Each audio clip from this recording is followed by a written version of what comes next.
It's a momentum for those that come after you. The one quick thing I would add just on this, what women can do, and this is drawing on my own experience, but is that we can also have a broader notion of how we see ourselves. You know, I have been a lawyer for longer than I can think about, and and then I just decided I didn't want to do this anymore, and I wanted to do something different. And most people thought it was crazy, and you're successful in law, why do this?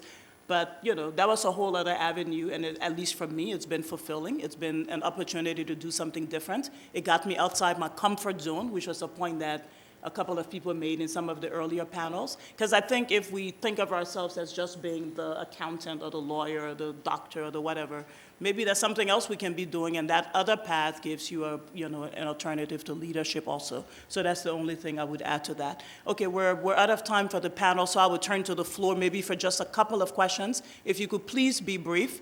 And I see Dr. Ramphele is raising her hand, so we'll start with her, of course. Thank you.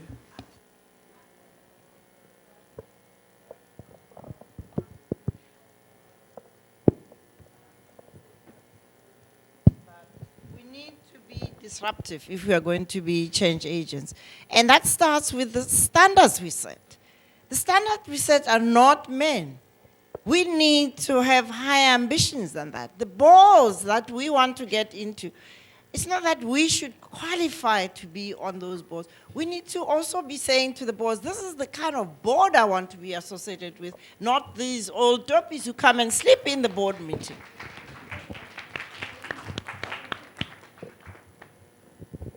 I think the applause signaled full agreement.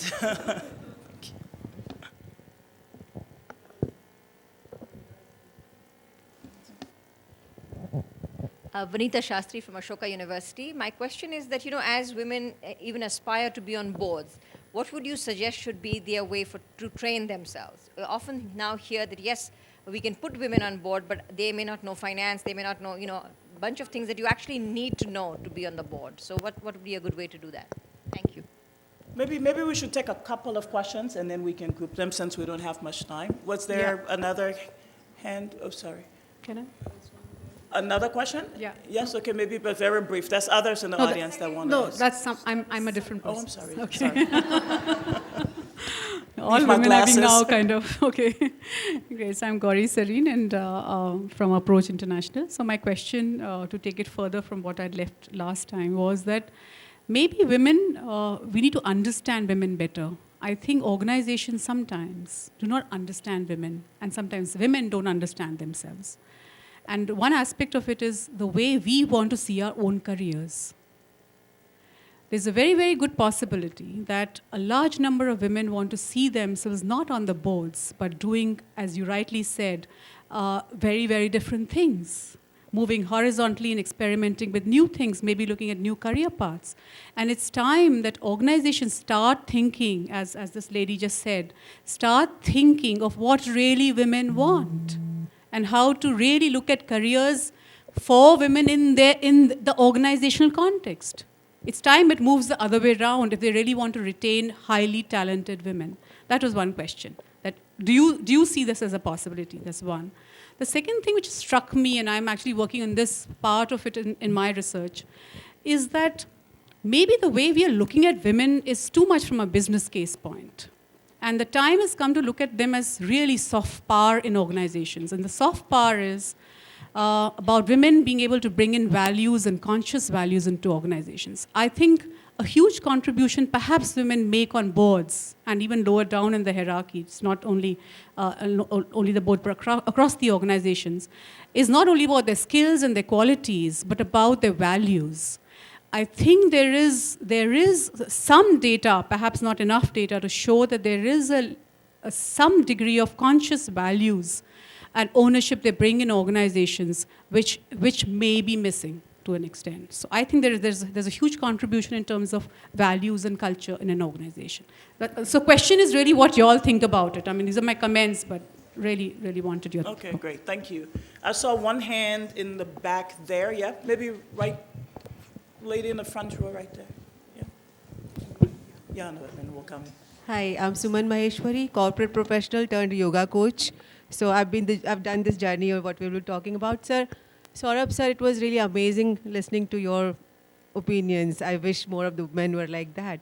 But then also you are an angel investor. So this is not a question, this is just a very gentle reminder to a very critical thing, which, so the Economic Times last Sunday, that is 6th of this month, 6th March, it runs a cover story of women entrepreneurs, all of them running their startups. So this is one category which is not in corporate, not in private sector, not in public sector. This is a category we all are applauding right now. Wow, young women starting their startups, right?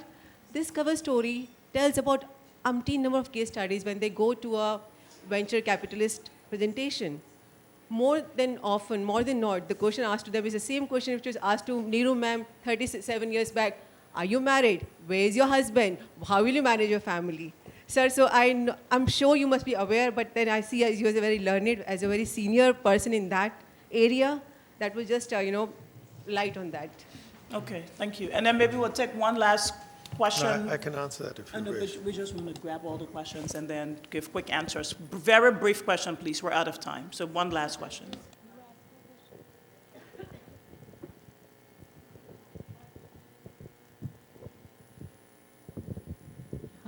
Hello, I'm Archana Gupta. I'm the president of Wiki Ladies organization. This is, we are conducting a large number of programs for women corporate directors. So like she was saying, where do we get the training? We've tied up with KPMG and it's more or less free. So that is there. And I would also welcome cooperating with the list because we have our own list of appropriate women. So we could maybe cooperate with that. Thank you. Great questions. So I will ask the panelists. There was one question directly for Saurabh. The rest of them, there was the question on training, I guess, has come up a couple of times, and I guess it's more generally how do women equip themselves, if people could touch on that. I don't know if anyone wants to say anything to Dr. Ramphele's question also just on, it's a question and a statement, but on the need for us to maybe think a bit more outside the box on some of these issues if we really want to make change. And then, this issue of soft power and getting organizations to see women perhaps in a different way rather than sort of us trying to bend to the organizations, which is a variation of the point Dr. Ramphele made. So just very brief responses to those three buckets of issues. Panel. Oh, sure. Was the one directed Yeah. at him? Sure. I think the point you made about women entrepreneurs getting funded, at one level it's exactly the same that we were facing as any Indian entrepreneur in the US. The VC funds are putting their money and they would say, am I taking a risk? Show me some successful examples and all the rest. This is no different. So there are two things on it. One is you shouldn't let it bother you.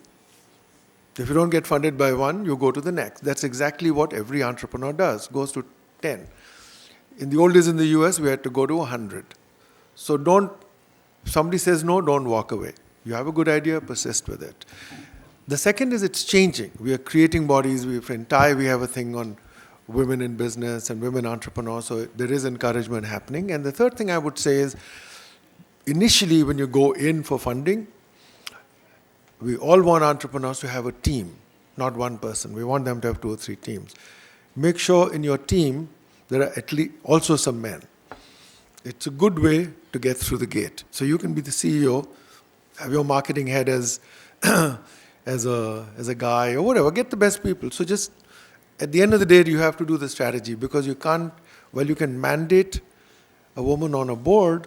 You cannot mandate a person to write a check unless they want to write a check. So but there are ways to get around it. I wouldn't at all feel that there isn't any way. I'll tell you, in our angel group, we've funded women already. And there's one in particular where the CEO is the wife and the business development head is the husband. There's a second one on quality where the husband is doing tech support and the CEO is the wife. So it happens. Great, thank you. Niti, do you want to touch briefly on the training and the soft power issues, and then maybe brief from Yeah, I'd first like to just second what Saurabh said.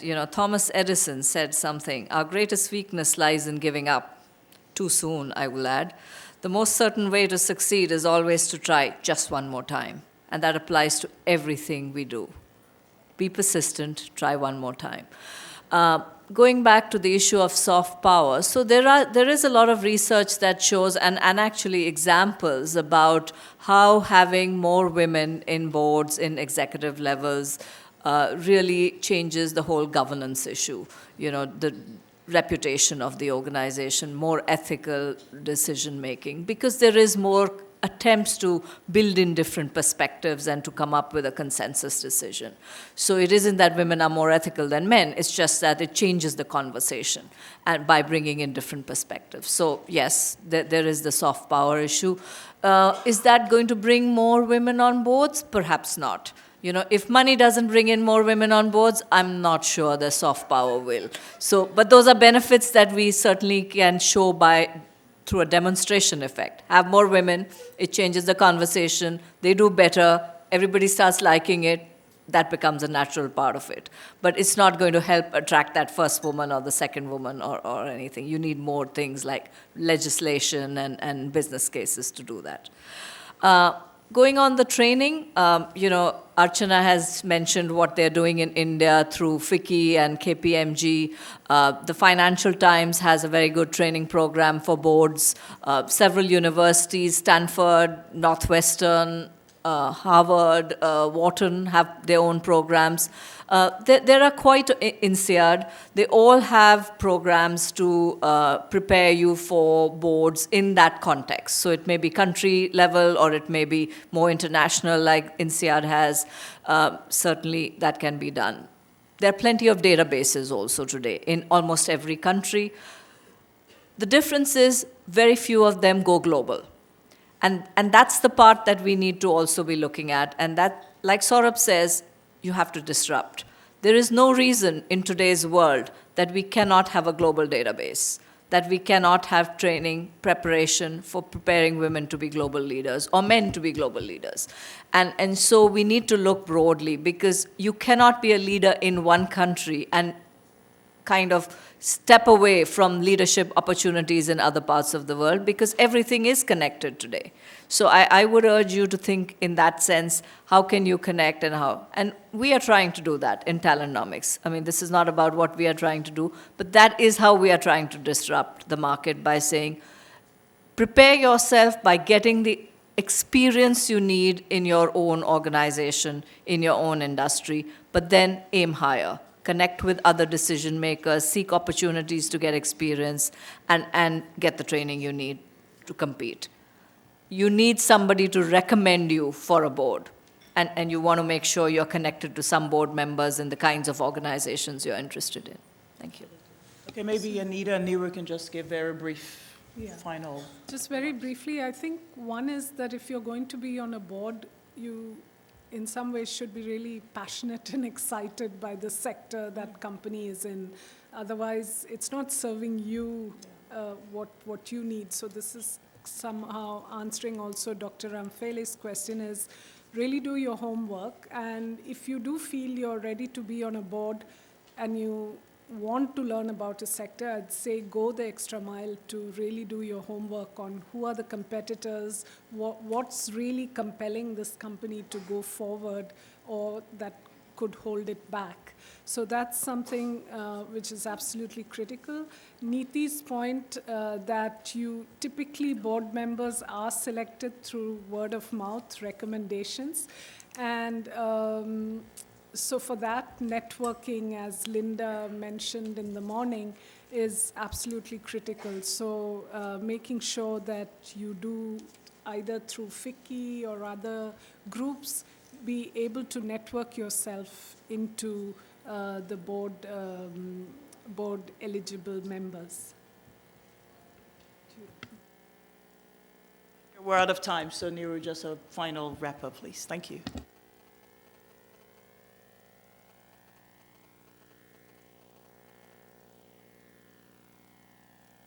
Don't show that we are confident of taking that type of assignment. You have to be very sure about it.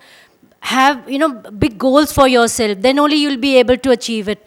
Because if you just leave it at the lower level, then if you're not aiming high, that okay, I would like to enter into a board, or I would like to become a CEO or a director. I think till that point of time, you'll not be able to achieve the same thing. networking, your aiming high. These are some of the issues which I thought that over a period of time, my career, that you had to aim it. Then, moving out, mobility is a very big issue for women. That I find that for women, moving out, one is during that age, during that period when, motherhood is there and the rearing up children. But subsequently also what I find is that you have to show that, okay, the way the people are moving in banks or the insurance, the women are moving from one cities to the other cities. If they are getting the assignments, you have to take it. Otherwise, people feel, the top management feels, no, this person is not going to move, so let us just sideline. So you'll have to show that you care for it, you will like to move out and take that challenge. So mobility also, what I found was a big issue. Many of the companies don't take on that account, that the women will not be able to move. They'll have to be, sitting in the same city, so they don't take them. So these 2-3 issues are there, which I feel that all of us should be addressing, then only aiming at that time. Thank you. Great. Thank you very much to everybody. We're out of time. Thank you very much.